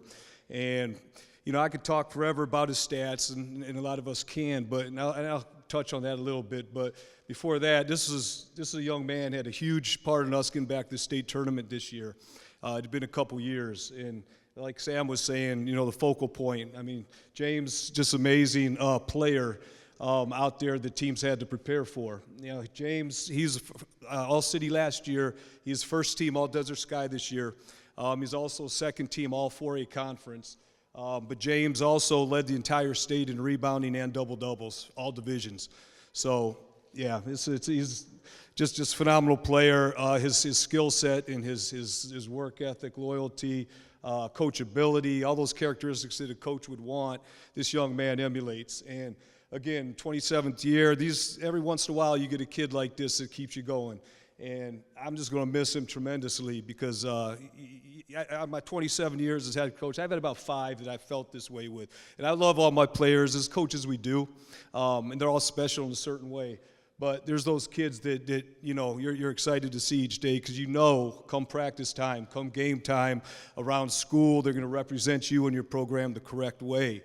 And James does this, and I'm just so proud of him for that. So gonna miss you, James. Phenomenal, you know, player again, but more than that, just a great person. And I'd like to, you know, have another All-City to honor you tonight. Thank you.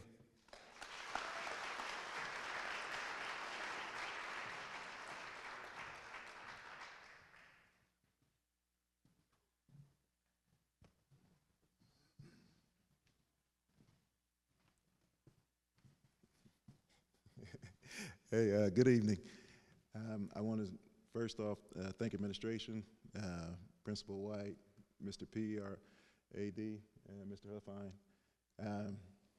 I'll be brief because tonight's about this young man, DJ Spencer. A lot of great things that I can say about DJ. He's a really good basketball player, but he's an even better young man. And the reason I say that DJ as a 4.0, he's a 4.0 student. He works extremely hard, very bright, great future ahead of him. I've been fortunate to coach him the last couple of years. I don't really have any input on that. It's to his wonderful parents, Fabian and Christina over there. They've done a great job with him. But basketball-wise, DJ was first team All-Region this year, first team All-Region last year. He led us in scoring, led us in rebounding. Like I said, he has 4.0. He'll be All-Academic this year, first team All-Academic. He's done great things for us on the court. The one story that I would like to share with you all, and I tell the story about DJ because it personifies who he is as a person. As a coach, we do different things to motivate, to test, to understand our teams, to understand the young men that we're working with. And so one day we were having a competition as far as running. And so I asked the kids, I said, hey, who's the fastest kid on the team? And a bunch of them raised their hand and pointed to DJ and said, he's the fastest kid on the team. And you would think that I queued this up or I put this into play. I didn't. And so I said, no, I don't think DJ's the fastest on the team. And so DJ said, no, I'm not. And they said, but you win the races all the time. He said, because I outwork all of you. And so I felt that that spoke volumes of that young man about his character, about his work ethic, and about how he viewed things. And so I'd like to congratulate DJ, and I'd like you all to give him a round of applause.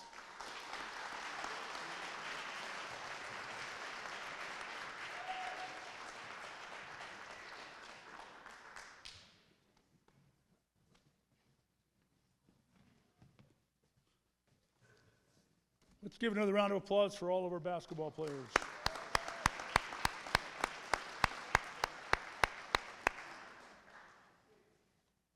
Okay, now we want to recognize the wrestlers. We're going to do this with both the girls and the boys together. So if you'll all come down here with the coaches, we'll get started.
Hey, Pedro, over here.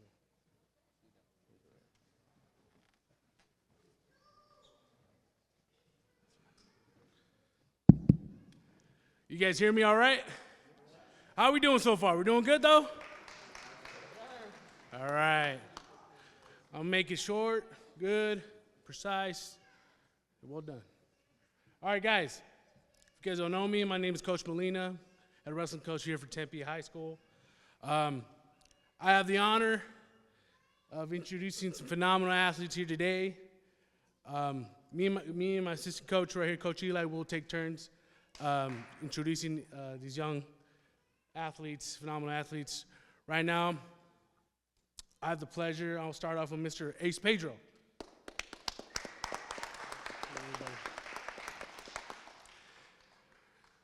Mr. Ace Pedro, AKA Mr. Cookie Man, but I'll get to that in a second.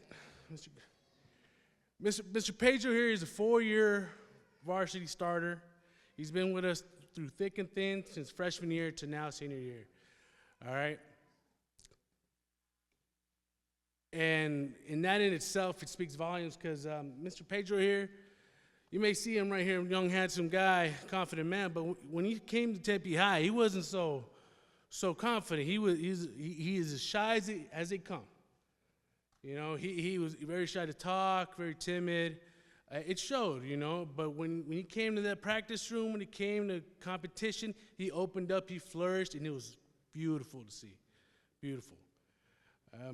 Mr. Pedro here, throughout the years, he's led our team through countless victories, through representing what our beliefs are, representing school well, him, and just being an outstanding student athlete. Mr. Pedro here he is, how would you say? He's a, how would you say he is just unique, one unique individual. It's simplest as I can put it. Mr. Pedro here, as he flourished throughout the program, you could see you could see in his competition how his demeanor changed, how his confidence changed, you know, and that speaks volumes to us coaches and what we do, to every one of you guys, what we do here. And it's crazy. As much as we say it and we acknowledge it, it's crazy to see how we develop these young individuals, young student athletes, how they progress and how they flourish. And it's exciting and to see what they'll do in their future. Now going back to why we call him the Cookie Man. Mr. Pedro here, despite his frame, he loves to eat. He loves to eat. And wrestlers, you know, they got to maintain their weight, control their weight. Mr. Pedro here, no matter what it is, if he was before weigh-ins or at the podium stand, this man was always snacking. And one time we were on the podium, he's over there getting his medal, and all you see Mr. Pedro just take out a cookie. Right in a minute, I'm like, where did that cookie come from? You know, and this guy is like, Coach, I'm hungry. I was like, hey, you earned it, buddy. You earned it, buddy. But that being said, Mr. Pedro, it's an honor to introduce him. Mr. Ace Pedro.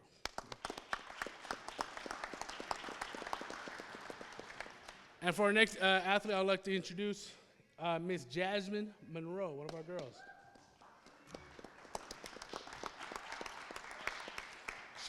Miss Jasmine, she's a sophomore. This is her second year with us. Compared to last year to this year, phenomenal difference. Her confidence, the way she attacks the game has changed, and it shows. That being her track record. You know, it went from being okay, we're here for fun, and now it's here to get serious and do what we came here to do. And Ms. Jasmine, her, another phenomenal young lady right here, Ms. Samira Colon, give her a round of applause, representing our ladies well. You know, when it came down to the wire, we needed someone to get it done. It was Jasmine. If we need someone else to get it done, it was Samira. Everybody get it done. And we appreciate that. These kids are representing well. I'm excited to see this come next year, how she'll do. Time is still young, and your future's their oyster, you know. That being said, I'd love to introduce my assistant coach here, Coach Eli. Thanks, Coach. I just want to thank you to Principal Goldford and Shelly for giving me the chance to be able to coach these young men and women. I'll talk about Amira first.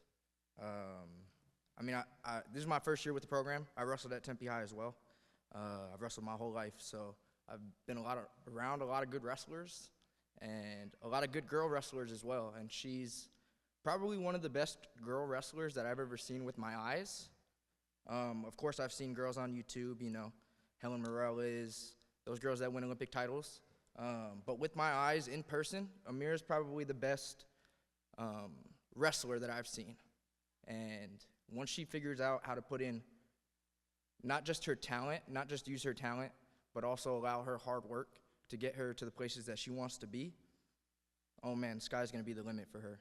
So I'm absolutely excited to be able to coach her next year. She's a junior, so she did get 4th at state this year. Had a heartbreaking loss in the semifinals, but that's all right. We're gonna come back next year and we're gonna get that job done. And we're gonna put in the work this summer in order to do that. And I know she's been working on her own. She used to wake up at 5 a.m. and not tell nobody. We used to think she wasn't doing nothing. Whole time she's been running at 5 a.m. with her parents, you know, and not telling nobody. So she's been putting in the work just as much as, you know, these other guys have, and it goes to show with the results that she got out of the year. So, Amira Cologne.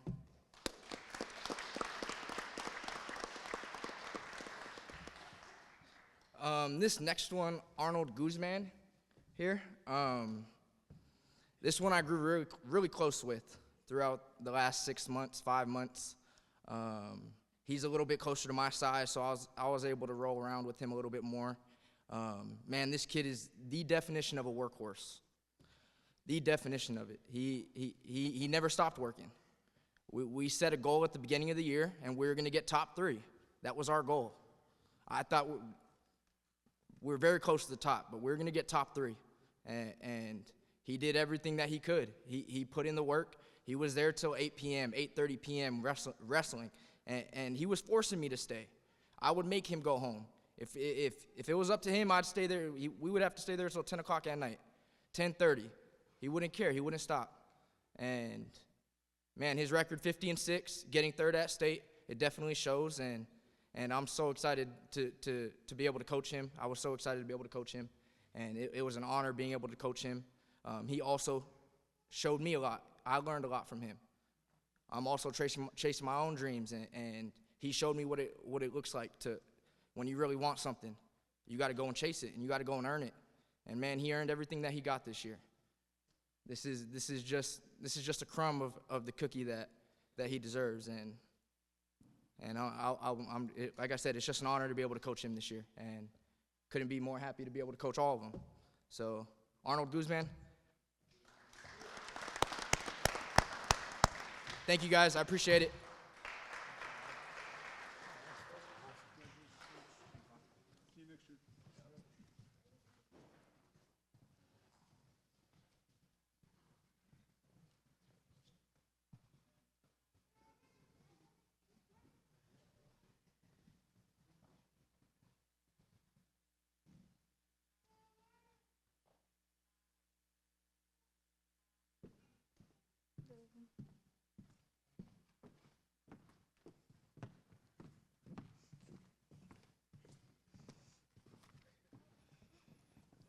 Good evening. I'm Mark Caliendo, head wrestling coach at Mountain Point. This is my 8th year at Mountain Point. I want to thank our athletic department for all their support, the parents for doing everything you have done to get these kids to the practices and coming to all the matches and meets. I also want to recognize my coaching staff. I've got Lucky De Hoya. I've got Marlon White and Tanner Bornman. So without these coaches, we wouldn't have had the successful season that we had. I will say that of the 4 of the 5 that are standing up here right now, we only had 2 seniors on this year's team, and it's both my girls, Lily and Lydia. So the entire boys team will be returning. So we've got a very, very bright future at Mountain Point. We'll start with Lydia Santiago. Lydia joined our program last spring during the club and vowed to join the wrestling team this year, her senior year. And here we are, grateful that she did so. Lydia is so positive and a joy to have on this team. She worked hard, improved every single time she competed, and ended her high school career as an all-city, and truly a great honor, and I am so glad to be a part of this celebration for Lydia Santiago.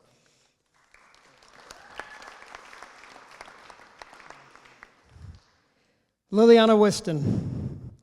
Last year, Lily's junior year was abruptly ended with an injury just 2 weeks prior to the sectional tournament. It ended her season and really changed her thinking about returning to wrestling. I had a few talks with her throughout the off season, and she made her decision to finish what she started. We had work hard. She fought off the negativity and facing injuries again, but she built that confidence, and I'm so proud to announce that Lily became our first girls state placer at Mountain Point.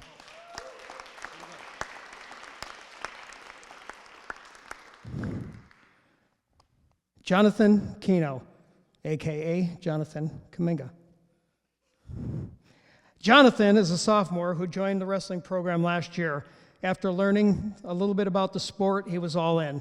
He left the football team, joined the wrestling, came out the club, put in many, many hours of strength training and conditioning, and was in a wrestling room pretty much every single second that door was open. Jonathan had a great first season on the varsity team, finishing second in the sectional tournament and performed extremely well at the state championship tournaments. Congratulations, Jonathan Kino.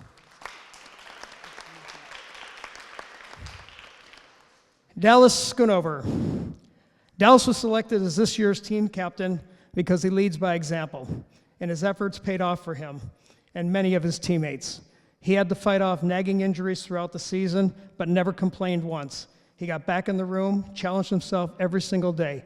Dallas placed second at the sectional tournament and won some very tough matches and finished fourth at this year's state championships. Congratulations, Dallas Schoonover. And not here tonight, Ethan Flores.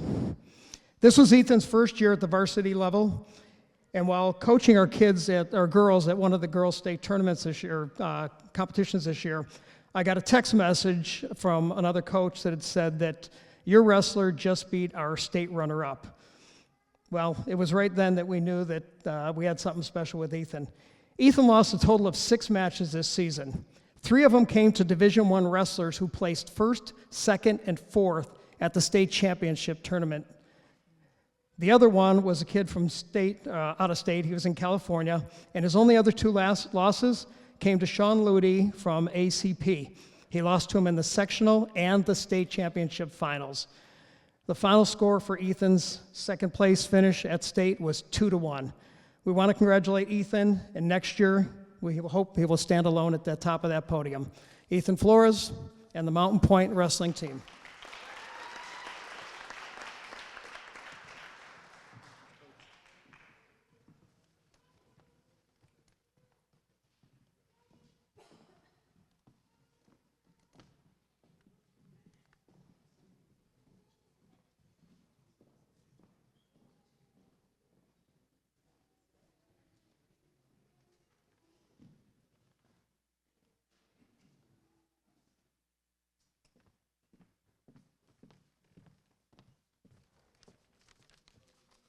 Hello, everybody. I'd like to first thank the Tempe All-City, our athletic director, Jermaine Whitaker. Hello, my name is Anthony Bale. I am the head wrestling coach for McClintock High School. It is my privilege to honor and introduce Aaliyah Huerta, our exceptional 130-pound wrestler. Aaliyah began her wrestling journey as a sophomore, becoming McClintock's first and only female wrestler at that time. She has been a trailblazer, playing a pivotal role in growing and recruiting for the girls wrestling program at McClintock. What impressed me most about Aaliyah is her ability to balance the rigorous demands of wrestling with her academic and extracurricular commitments. Over the years, she has been actively involved in an astonishing array of activities, including chamber and symphony orchestra, advanced dance, choir, site-based council, Promise Teen Club staff, student council, Fellowship of Christian Athletes, Link Crew, Swim and Dive, Key Club, Avid, and Sustainability Charge Tutors are just to name a few she's done throughout her career. She has excelled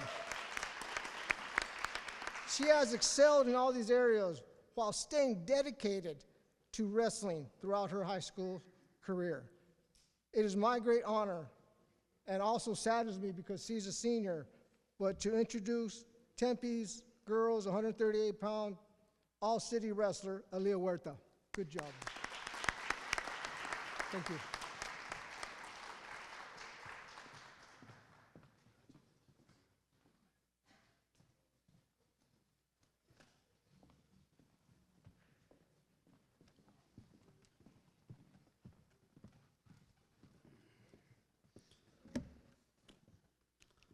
Hi everyone, my name is Alex Torres. I'm the head coach for the Marcus Teniza boys and girls wrestling teams. This is my 3rd year with the school.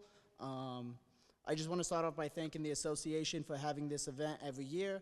It's important that we recognize the success of our student athletes in our district.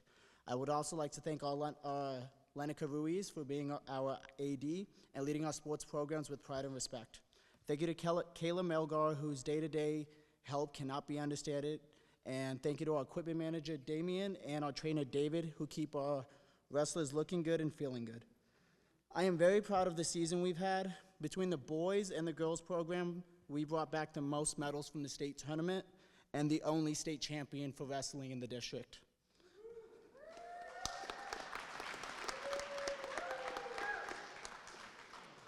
First, I'm going to introduce our heavyweight, Nikolasi Tanga Uhia, who is affectionately known as Junior.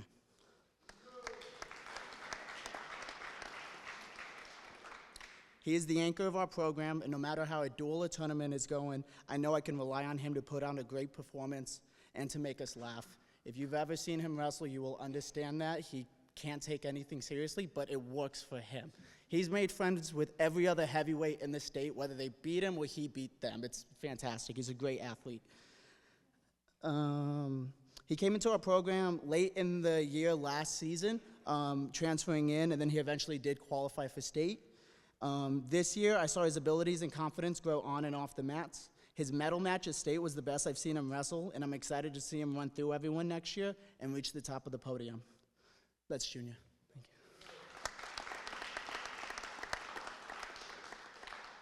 you. Next, I would like to introduce Miss Talitha Dubow. She is our only senior on the girls' team and our leader. She was our captain. This is her second year with the program, and I couldn't be prouder by the way she grew in this sport. She's also an absolute brainiac and way smarter than me when I was in high school. She is the perfect example of a student athlete. I'm going to miss having her in our program, but I know she will go on to do great things in this world. I'm excited to see with how many college degrees she ends up with. Also, she is an NWCA Scholar All-American. Congratulations. You need to have a 4.0 GPA to get that. She's absolutely definition of a perfect student athlete. Thank you, Talitha, for everything you've done, and I'm going to miss you. Finally, we have the freshman state champ, Ileana Arenas. I knew she was special from the start she hit on mats. It wasn't long before I told her she was going to be a 4-time state champion, and we already got the first one. She is also the first female state champion for Marcos Deniza High School. Her tenacity and fearlessness on the mats is what made her become the best. And in the postseason, so through sections and all the way to the state finals, she pinned everyone. In the state finals, she had the returning state champion and All-American from Yuma Catholic. She beat her 14-0, 1 point away from a technical fall, and we all knew she was pinned. I'm excited to see how she grows and see how great she becomes over the next few years. I'm very lucky to have her in our program and to lead our next generation of women's wrestlers, and not just Marcos, but across the state. We have big, big dreams for her. Thank you, guys.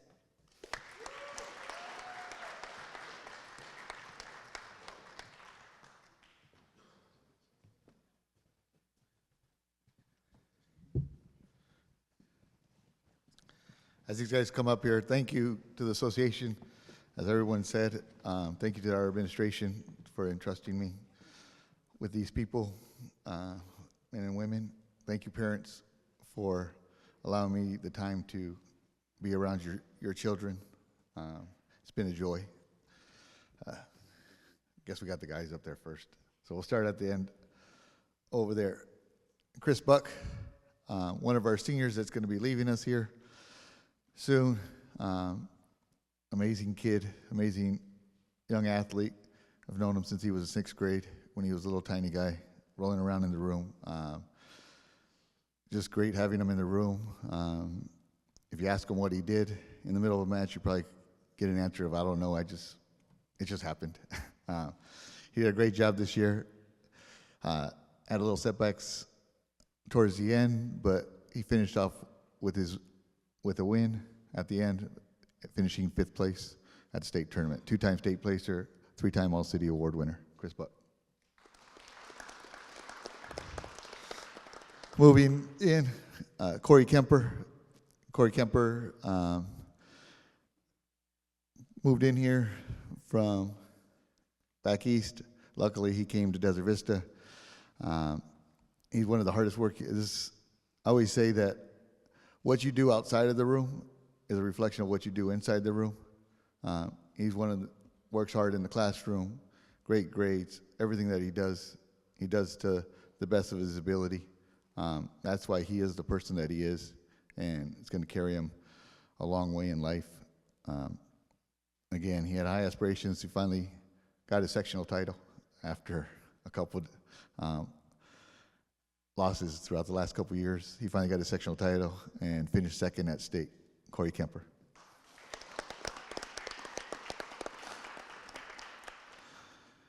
Jaden's another kid I met a long, long time ago in 6th grade, and I must have made an impression with him because he was moving around a lot.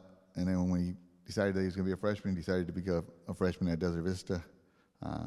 At the beginning, he's a competitive kid, and at first he didn't think he was going to be a varsity guy. Got a taste of varsity, got a taste of winning, and then he wanted to find a spot in the lineup. And he went down a weight class, found his way into the lineup, and as a freshman finished 5th at state. Jaden Finger. The next young man is Nico. Nico, again, these guys are mat rats. Coming in as a freshman, he was in the room all the time, made his connection with wrestling, wanted to be good. I think he's just started as an 8th grader, right? 7th grader? 6th grader, okay. But he wanted to be good. He wanted to take that varsity spot, worked hard all summer, did what he was supposed to do, and qualified for the state tournament as a freshman at our 106 pounds, Nico. The last gentleman up here, I'm lucky to have him, lucky that he decided that he wanted to finish his career and get on the mat and see what it was all like to wrestle in high school. Everybody kept telling him, go to Desert Vista. Gonzo will take care of you. Go to Desert Vista. And luckily, his parents brought him to us, and he decided to stick it out for the year. And I was glad to watch him. I'm glad I got to see him wrestle. Glad he got to accomplish some goals, and not the ultimate goal that he wanted, but he only had 2 losses all year. A tough loss at one tournament, and he won a bunch of other tournaments, and then 1 loss at state to the eventual state champ. But Miguel de Hoyos, he took 3rd at state.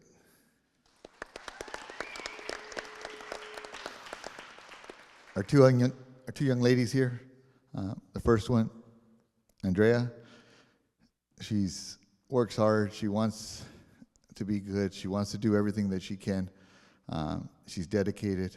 She came in wrestling with her cousin, and luckily she, again, another great asset that we have moving in, and I expect big things from her for these last couple of years.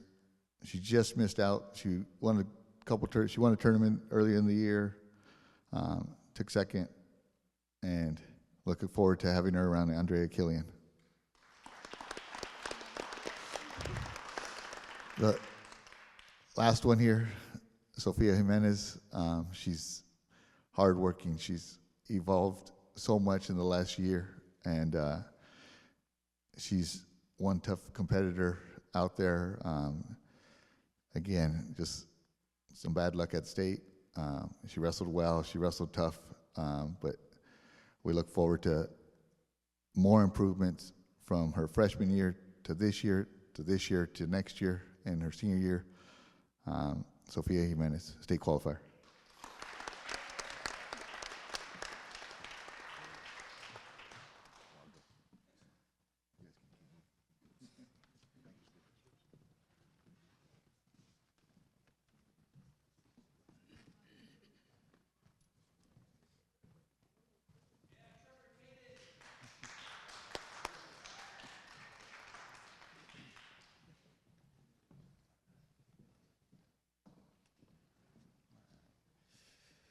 All right, good evening, everyone. I'm Jesse Whitson, the head coach here at Corona del Sol High School. I'd like to thank the All-City Association for taking the time to honor all these athletes tonight and our 2 guys here tonight. With me tonight, I have Caden Morris here in the blue and Trevor Ham in the beige shirt here. These guys helped lead our team to a 17-3 dual record this year, a sectional runner-up finish, and an 8th place finish as a team at the state tournament. These guys were a core part of our group. Really played a huge part for us in the weight room, on the track, and in the wrestling room. This year, Caden became a two-time state qualifier for us now and finished third in the state. He's a junior, so we're really looking forward to having him back next year. Caden Morris. He also wanted me to mention that he's really good at Fortnite. I don't know if that's true or not.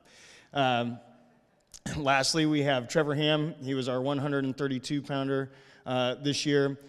Trevor was a three-time varsity letter winner for us, two-time state qualifier, two-time state placer, sixth as a junior, and fourth as a senior this year. I've loved having Trevor on the team. I'm really going to miss him, his leadership, and the great attitude that he brings to the team. Trevor Ham. Thank you, guys.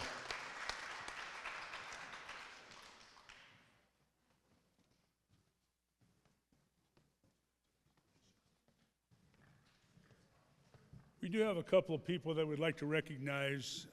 We always recognize the championship coaches when they win a state title. This year we had the girls soccer team from Desert Vista win the 6A conference title. And then we also had the Desert Vista boys win the inaugural open division in soccer, which is quite an accomplishment. I wasn't at the game, but I heard it was a great game. So if I could get those coaches to come forward, I would appreciate it, and we'll present you with your plaques.